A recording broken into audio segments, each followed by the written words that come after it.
जय हिंद दोस्तों, स्वागत है आपका आपके अपने यूट्यूब चैनल रेलवे तक में। तो दोस्तों, आज तक जितनी भी हमने सैलरी से रिलेटेड वीडियोस अपलोड की है उसमें कैंडिडेट को जो हाईएस्ट पेमेंट मिलती है उसके बारे में जानकारी दी गई है। तो आज के वीडियो में हम इसके अपोजिट जो न्यूनतम सैलरी अभी तक कैंडिडेट को मिली है, जो कि आप यहाँ पर देख सकते हैं कि मात्र में उनको 67 रुपीज़ यहाँ पर पे किया गया है 1 मंथ का।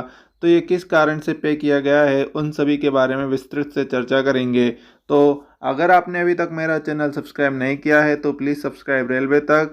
जैसे कि आप सभी यहाँ पर देख सकते हैं, south western railway Mysore division का जो नवंबर 2022 का ये पे स्लिप है, जिसमें कैंडिडेट की डिटेल्स यहाँ पर आप देख सकते हैं। ये ट्रैक मेंटेनर ग्रेड 4 का डेसिग्नेशन है और डिपार्टमेंट इंजीनियरिंग डिपार्टमेंट के अंतर्गत आता है। इसके अलावा यहाँ पर आप देखेंगे जो इनका इंक्रीमेंट डेट है वह 1/1/2023 यानी कि 1 जनवरी को इनका इंक्रीमेंट लग गया है। इसके अलावा कार्यग्रहण तिथि यानी कि डेट ऑफ ज्वाइनिंग यहाँ पर 6 जून 2022 है। इसके बाद यहाँ पर बात करते हैं तो इनका 67 रुपीज़ सैलरी किस हिसाब से आया है। तो यहाँ पर आप देख सकते हैं इन्होंने ड्यूटी डेज यहाँ पर 0 है, यानी कि एक भी दिन इन्होंने ड्यूटी नहीं की है। यानी कि जब इनका ज्वाइनिंग 6/6/2022 को हुआ था तो ये नवंबर तक ट्रैक मेंटेनर ग्रेड 4 का, जो आप जानते हैं कि कितना टफ और हार्ड वर्क होता है, इससे उन्होंने लीव लेकर घर पर चले गए थे। इसके अलावा यहाँ पर आप लीव के बारे में देखेंगे तो यहाँ पर एलएपी इनका 3 बैलेंस दिखाया गया है और एलएचपी यहाँ पर 10 बैलेंस दिखाया गया है, जो कि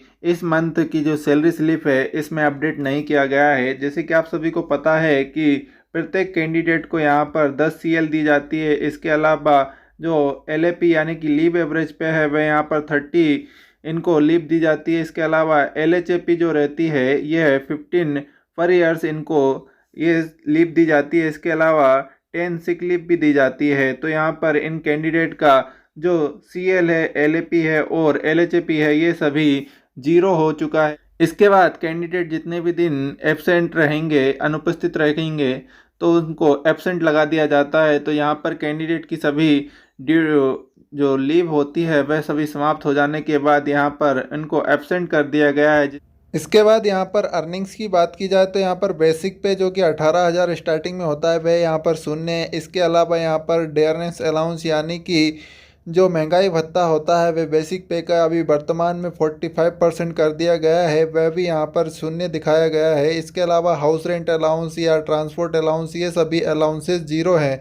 इसके अलावा यहाँ पर नाइट ड्यूटी अलाउंस और ट्रैवलिंग अलाउंस की बात की जाए तो ये लास्ट मंथ के अलाउंसेस होते हैं जो नेक्स्ट मंथ पे किए जाते हैं। जैसे कि इस पे स्लिप में आप देख सकते हैं night duty allowance last month का है जो कि 1987 रुपीज़ है। इसके बाद यहाँ पर ट्रैवलिंग अलाउंस 7,500 पे किया गया है, जो कि वर्तमान में कार्यरत स्टेशन से 8 किलोमीटर या उससे अधिक की दूरी पर किसी दूसरे स्टेशन पर कार्य करने जाते हैं तो वहाँ पर इनको ट्रैवलिंग अलाउंस पर डे 500 पे किया जाता है, जिससे कि इनका ये लास्ट मंथ में जो ट्रैवलिंग अलाउंस है वह यहाँ पर 7,500 हो गया है।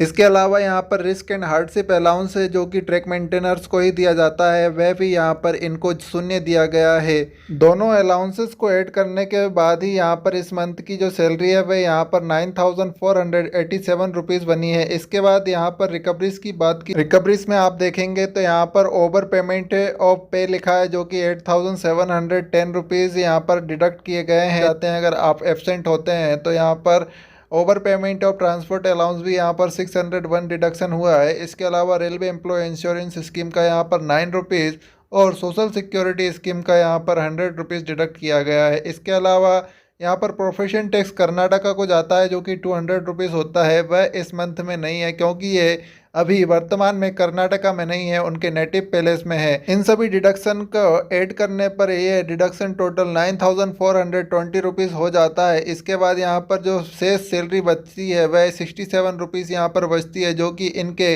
अकाउंट में क्रेडिट कर दी गई है।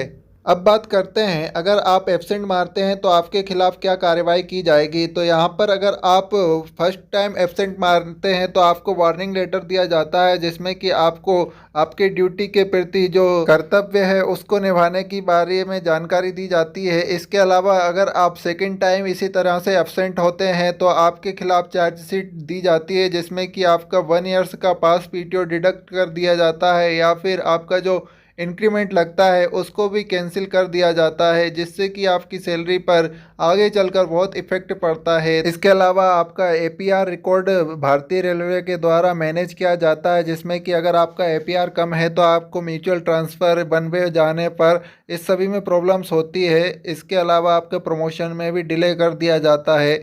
आई होप आप सभी को ये वीडियो पसंद आया होगा, और अगर आपने अभी तक मेरा चैनल सब्सक्राइब नहीं किया है तो प्लीज़ सब्सक्राइब रेलवे तक, और वीडियो को लाइक शेयर ज़रूर करें। इसके अलावा आपको नेक्स्ट वीडियो किस सब्जेक्ट पर चाहिए वह भी आप मुझे कमेंट में बता सकते हैं। तो मिलते हैं नेक्स्ट वीडियो में, तब तक के लिए जय हिंद।